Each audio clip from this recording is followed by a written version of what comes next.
स्वागत है दोस्तों आपका अपने चैनल जेक सिविल क्लास में। अपनी वाटर रिसोर्स इंजीनियरिंग की सीरीज़ चल रही है। आज हम डिस्कस करेंगे सॉइल वाटर रिलेशन के इम्पोर्टेंट क्वेश्चंस। फर्स्ट क्वेश्चन है, which of this does not relate to the zone of aeration in the soil profile.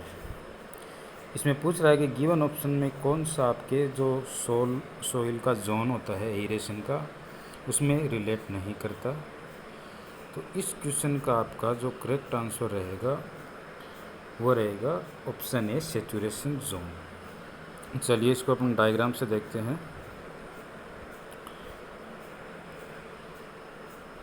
इस डायग्राम में अपने को दिख रहा है कि ऊपर ये फसल ग्रो है, नीचे कुछ सॉइल का जोन है जिसको एरेशन जोन बोलते हैं, जो रहेगा आपका नीचे वाटर टेबल होती है उससे ऊपर का। बिकॉज वाटर टेबल के नीचे का जो सॉइल का जोन रहता है उसमें जो सॉइल के पोर्स हैं वो पूरे के पूरे वाटर से फिल रहेंगे, तो वो जोन क्या रहेगा, सेचुरेशन जोन कहलाएगा। जैसे यहाँ पे एक छोटा सा उसका आपको जूम करके दिखाया गया है, सॉइल है, सॉइल के जो पोर्स हैं उसमें वाटर फिल है, और ये जो ऊपर वाला पोर्शन है अगर इसका हम जूम करके देखते हैं तो सॉइल के पार्टिकल्स के बीच में स्पेस है, वहाँ पे वाटर अवेलेबल नहीं है। तो आपका जो ये वाटर टेबल रहती है, तो वाटर टेबल के नीचे जो सॉइल है वो पूरी सेचुरेशन है, उसके ऊपर का जो जोन है जो पार्शियली सेचुरेट रहता है, पूरी तरीके से उसमें जो पोर्स हैं उसमें वाटर नहीं रहता, जिसको जोन ऑफ एरेशन कहते हैं। तो इस जोन ऑफ एरेशन में ही आपका कैपिलरी वाटर वगैरह रहता है। तो जो आपके जो ऑप्शंस गिवन हैं उसमें जो सॉइल वाटर जोन है और कैपिलरी जोन है, ये जोन ऑफ एरेशन का पार्ट है, इंटरमीडिएट जोन। लेकिन सेचुरेशन जोन है वो आपका जोन ऑफ एरेशन का पार्ट नहीं है। तो करेक्ट आंसर आपका रहेगा ए।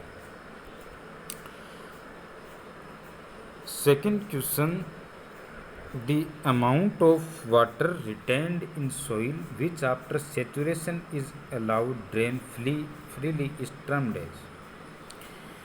ये पूछ रहा है कि जो आपका सॉइल में वाटर रिटेन कर जाता है आफ्टर जो ग्रेविटी वाटर निकल जाता है तो वो क्या कहलाता है, तो वो कहलाता है आपकी फील्ड कैपेसिटी। चलिए डायग्राम से देखते हैं अपन। ये कोई सॉइल का जोन है जिसमें क्या है, पानी दिया गया है, या मान लो देखो प्रेसिपिटेशन से आया है या इसको किसी इरिगेशन मेथड से अपन ने वाटर प्रोवाइड करवाया। जब ये सॉइल जोन के पूरे पोर्स हैं फिल हो जाएंगे, एक्स्ट्रा वाटर जो ग्रेविटी के कारण नीचे चला जाएगा और इन पोर में जो आपके कैपिलरी जोन और हाइग्रोस्कोपिक वाटर बच जाएगा। तो ये आपकी पूरी क्या कराएगी, फील्ड कैपेसिटी। दोस्तों ये ध्यान रखना कि जो फील्ड कैपेसिटी में वाटर है वो जो आपका ग्रेविटी वाटर निकल जाता है सॉइल जोन से, और जो पोर्स फिल करने के बाद जिसमें जो पानी बचता है वो आपकी फील्ड कैपेसिटी कहलाता है। फील्ड कैपेसिटी में आपका कैपिलरी वाटर भी आता है और हाइग्रोस्कोपिक वाटर भी आता है। कैपिलरी वाटर को क्या करते हैं कि आपके जो प्लांट्स हैं वो सिर्फ कैपिलरी वाटर को यूज कर सकते हैं, तो इसमें से धीरे धीरे प्लांट ने क्या किया, कैपिलरी वाटर को यूज कर लिया, और कुछ जो वाटर था जो सॉइल पार्टिकल्स के अटैच रह गया जिसको हाइग्रोस्कोपिक वाटर बोलते हैं, जिसको प्लांट्स यूज़ नहीं कर पाते, प्लांट्स की रूट उसको एक्सट्रैक्ट नहीं कर पाती, उस अवस्था को अपन बोलते हैं परमानेंट विल्टिंग पॉइंट, जहाँ पे फसल जाके ख़त्म हो जाती है। जैसे ये फसल सूख गई है, इसमें दिखाया गया है। इसमें जो आपके पोर्स हैं उस पोर्स में देखो वाटर है लेकिन वो सॉइल पार्टिकल के अटैच है, जिसको हाइग्रोस्कोपिक वाटर बोलते हैं। तो ये परमानेंट विल्टिंग पॉइंट की आपकी अवस्था है। तो आपका जो फ्री वाटर निकल जाता है ग्रेविटी के, उसके बाद जो पानी बचता है उसको अपन सॉइल में क्या कहलाती है, फील्ड कैपेसिटी। तो इसका जो आपका करेक्ट आंसर रहेगा that is field capacity. Next question, superfluous water is also called. तो सुपरफ्लस वाटर है वो आपका ग्रेविटेशनल वाटर होता है। जो वाटर एक्स्ट्रा निकल जाता है, जो एक्स्ट्रा वाटर है जो आएगा वो ग्रेविटी के कारण नीचे चला जाएगा, इस एक्स्ट्रा वाटर को अपन सुपरफ्लस वाटर बोलते हैं। तो आपका जो क्वेश्चन नंबर 3 है उसका करेक्ट आंसर रहेगा आपका gravitational water. Next question, the depth of water required to bring the water content of a given soil up to field capacity is called. इसमें पूछा गया है कि जो आपकी सॉइल में है उसमें जो वाटर रिक्वायर्ड अपने को कहाँ तक फील्ड कैपेसिटी तक ले जाने के लिए, उस वाटर को क्या कहते हैं, तो उस वाटर को बोलते हैं सॉइल मॉइस्चर डेफिशिएंसी। तो इसका करेक्ट आंसर क्या रहेगा, सी। डायग्राम में अपन देखते हैं, ये तीसरी जो डायग्राम है इसको अपन यूज़ करते हैं। इसमें क्या है कि पौधे जो प्लांट्स है उसने यूज़ कर लिया, अब इसमें पोर स्पेस अवेलेबल है। इसमें हम पानी ऐड करता जाएंगे। कितना पानी ऐड करेंगे कि जब तक फील्ड कैपेसिटी तक नहीं पहुंच जाए। तो इसमें जब ये एक्स्ट्रा वाटर ऐड किया जा रहा है फील्ड कैपेसिटी तक पहुंचने के लिए, तो ये जो है वो कहलाती है अपनी सॉइल मॉइस्चर डेफिशिएंसी। तो आपका इसका जो करेक्ट आंसर रहेगा दैट इज को soil moisture deficiency, option C.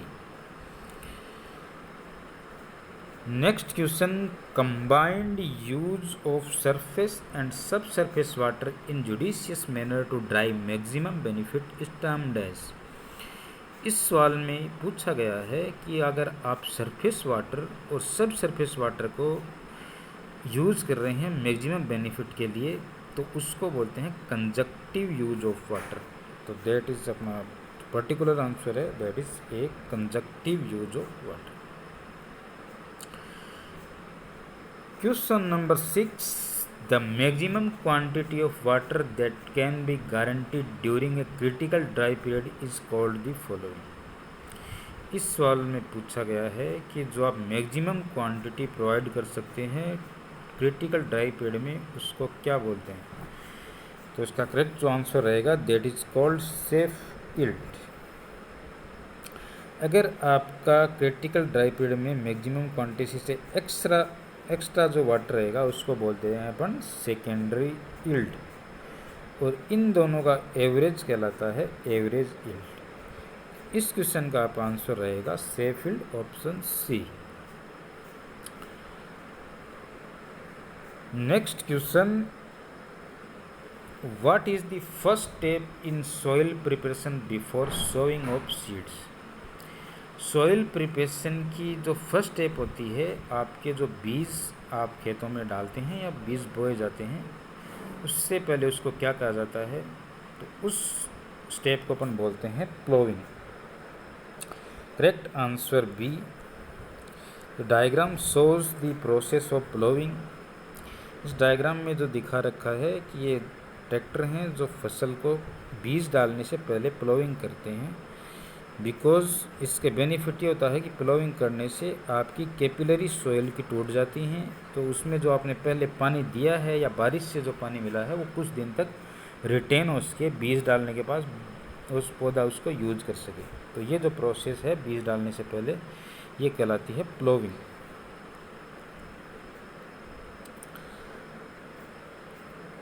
Next question, the outlet discharge for a particular crop is given by. इस सवाल में पूछा गया है कि जो आपका आउटलेट डिस्चार्ज है जो किसी भी क्रॉप के लिए, वो इन गिवन ऑप्शंस में क्या सही रहेगा। तो दोस्तों, डिस्चार्ज की जो आपकी यूनिट रहती है वो रहती है क्यूमेक, या बोल सकते हैं मीटर क्यूब पर सेकेंड।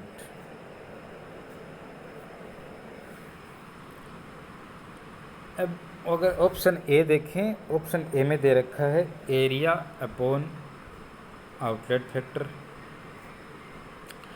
बी है आउटलेट फैक्टर अपॉन एरिया।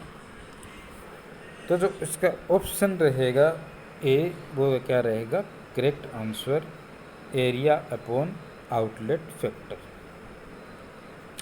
क्योंकि एरिया की आपकी यूनिट होती है, सपोज करो एरिया की यूनिट अपन हेक्टेयर लेते हैं तो ऊपर आ जाएगा हेक्टेयर, और आउटलेट फैक्टर क्या होता है, आपकी ड्यूटी रहती है जिसकी यूनिट रहती है हेक्टेयर पर cumec.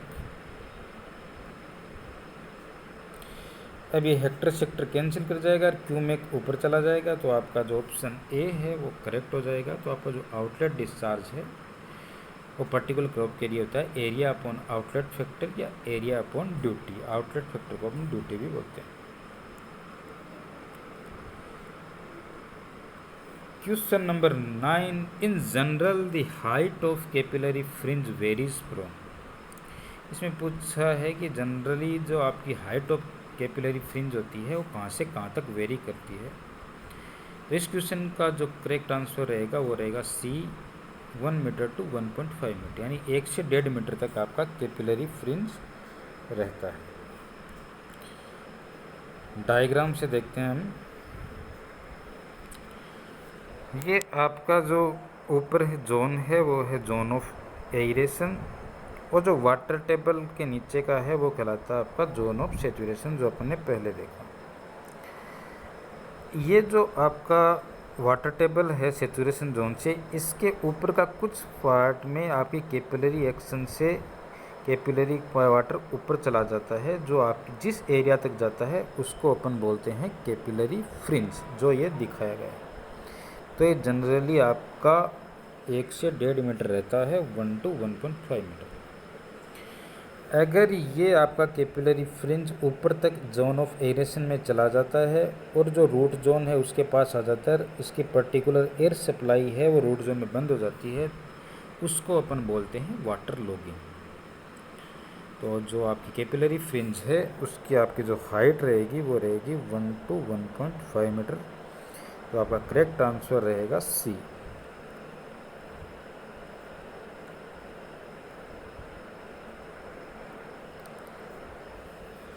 Next question, acidic soils are reclaimed by. आपकी जो एसिडिक सॉइल है उसको आप कैसे रिक्लेम कर सकते हैं। तो एसिडिक सॉइल के रिक्लेमेशन के लिए आप करते हैं लाइमस्टोन। तो आपका जो ऑप्शन बी रहेगा वो आपका करेक्ट आंसर रहेगा, using limestone as a soil amendment. कई बार आपको एल्केलाइन सॉइल दिया रहता है तो वहाँ अपन जिप्सम यूज़ करते हैं, वहाँ तो इस ऑप्शन में आपका सी करेक्ट नहीं रहेगा, बिकॉज यहाँ पे एसिडिक सॉइल गिवन है। एसिडिक सॉइल के लिए अपन लाइमस्टोन यूज करते हैं। Next question, what is the total depth of water for complete growth of crop card. यानी आपका जो टोटल डेप्थ होती है वाटर की कंप्लीट ग्रोथ के लिए उसे क्या कहते हैं। तो वो कहलाती है आपकी डेल्टा। तो करेक्ट आंसर क्या रहेगा, बी। टोटल डेप्थ से मतलब है कि आपकी कोई क्रॉप है, यहाँ पे ये आपका सॉइल जोन है, इस पर्टिकुलर क्रॉप के नीचे रूट है, आपने एक बार पानी दिया, आपने सोचा कुछ सेंटीमीटर वो पानी चला गया, फिर इस जो आपकी फ्रीक्वेंसी आती है 10 डेज या 15 डेज या 1 वीक, उसके बाद उस फ्रीक्वेंसी के बाद दोबारा पानी दिया, फिर थर्ड फ्रीक्वेंसी में दिया, तो टोटल डेप्थ है वो आपकी क्या कहलाएगी, डेल्टा कहलाएगी। तो correct answer is B.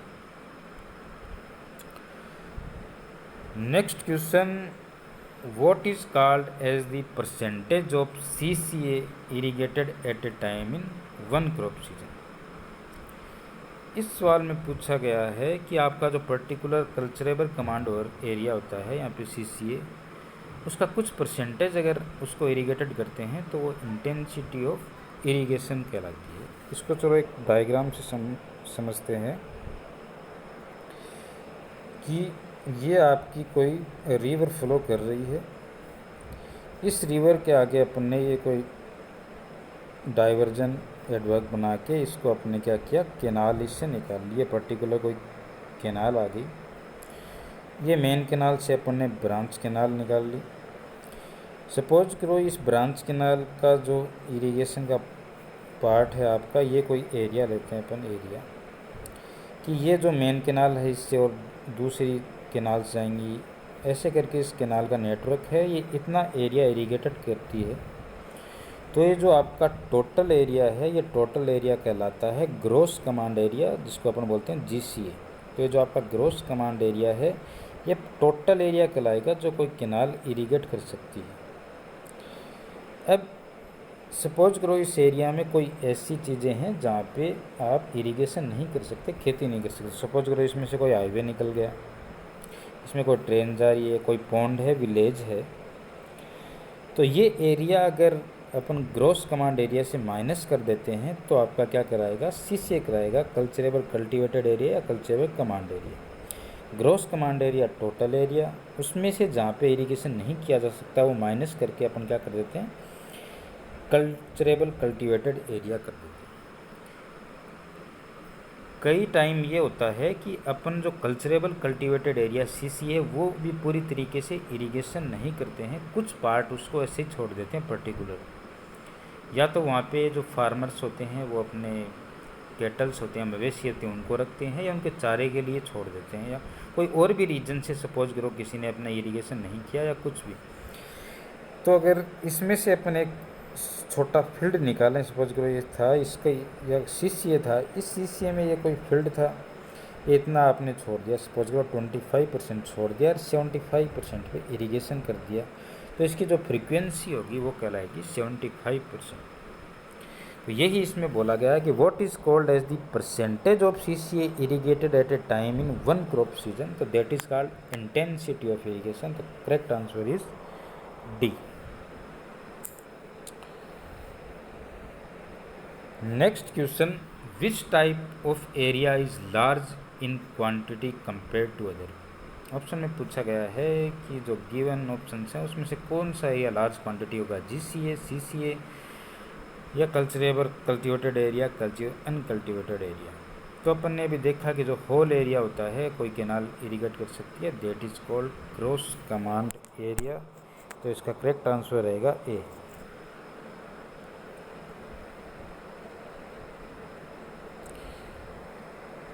Next question, consumptive use is, consumptive use क्या कहलाता है। तो इसका जो आपका करेक्ट आंसर रहेगा वो रहेगा option C, the sum of evapotranspiration and infiltration losses. चलो इसको एक डायग्राम से समझते हैं। ये पर्टिकुलर कोई प्लांट है, यहाँ पे प्रेसिपिटेशन हो रहा है। प्रेसिपिटेशन होता है दोस्तों, आपका जो वाटर है वो किसी भी फॉर्म पे अर्थ पे आएगी। जैसे वर्षा हो रही है वो भी एक प्रेसिपिटेशन का फॉर्म है जिसको रेन बोलते हैं अपन। कहीं पे बर्फ़ गिर रही है तो वो भी प्रेसिपिटेशन का फॉर्म है। सिर्फ ओले गिर रहे हैं वो भी प्रेसिपिटेशन का फॉर्म है। तो आपकी बारिश भी एक प्रेसिपिटेशन का फॉर्म है। तो यहाँ पे सपोज करो रेन हुई, बारिश हुई, इस बारिश का पानी यहाँ पे क्या गया, इसमें ज़मीन पे आया इस पे। अब ये जो पानी प्रेसिपिटेशन आया इसमें कुछ तो ज़मीन के अंदर चला गया जिसको इनफिल्ट्रेशन लॉस हो गया, कुछ इस ज़मीन से वापस क्या हुआ, इवोपरेशन हो गया। और जो पानी दिया उसमें से कुछ पार्ट जो है प्लांट ने अपने ग्रोथ के लिए यूज़ किया और पत्तियों से वापस ट्रांसपीरेशन कर दिया। पत्तियों से जो वाष्पोत्सर्जन होता है पानी जी उसको ट्रांसपीरेशन कहते हैं। और ये इवोपरेशन है प्लस ट्रांसपीरेशन है, इसको इवेपोट्रांसपीरेशन बोल देते हैं। तो आपका जो कंजप्टिव है वो आपका क्या कराएगा, ये इवेपोट्रांसपीरेशन प्लस जो पानी कुछ लॉस में चला गया, ये आपका पूरा कंजप्टिव यूज कहलाता है। पीछे सवाल में कंजक्टिव यूज आया था, वो कंजक्टिव यूज दूसरा होता है, वो तो आपका सरफेस और सब सरफेस वाटर दोनों को जो यूज करते हैं वो कंजक्टिव होता है। ये है यहाँ पे कंजप्टिव। तो इसका जो आपका जो करेक्ट आंसर रहेगा that is C. Next question, what is the time interval between the sowing and harvesting of crop. इस सवाल में पूछा गया है कि आपका सोविंग और हार्वेस्टिंग के बीच का जो पीरियड होता है वो क्या कहलाता है। दोस्तों वो कहलाता है आपका क्रॉप पीरियड। तो आपका जो करेक्ट आंसर है वो रहेगा सी। चलो एक डायग्राम से इसको समझते हैं। ये कोई फील्ड था, सपोज करो कोई ये अपना फील्ड है। ये इस फील्ड में शुरू में अपने क्या किया, इसको पानी दिया। एक वीक बाद इसकी क्या कर दिया अपने, इस एक वीक ड्यूरेशन में प्लोविंग करने के बाद यहाँ पे क्या कर दिया आपने, सोविंग कर दिया। क्या कर दिया, सोविंग, बीज बो दिए। फिर आपने सपोज करो फ्रिक्वेंसी है यानी वाटर डिलीवर करने का टाइम एक वीक है या 10 डेज है, कितने भी एक वीक का, तो एक वीक के बाद आपने दोबारा पानी दिया। फिर एक वीक बाद अलग, ऐसे करके वीक आफ्टर दिए गए। फिर आपने क्या कर दिया, हार्वेस्टिंग कर दिया। तो यहाँ पे आपने क्या कर दिया, लास्ट वाटरिंग कर दिया। तो आपका तो फर्स्ट वाटरिंग से ये जो लास्ट वाटरिंग था ये पीरियड कहलाता है बेस पीरियड, और ये सोविंग बीज बोने से ये फसल काटने तक का पीरियड कहलाता है आपका क्रॉप पीरियड। तो जनरली आपका जो एक क्रॉप पीरियड होता है ये बेस पीरियड से ज़्यादा होता है। तो इसका जो करेक्ट आंसर रहेगा दैट इज सी। ओके दोस्तों, आज के लिए इतना ही। अगर क्वेश्चंस आपको अच्छे लगे तो प्लीज़ लाइक एंड सब्सक्राइब।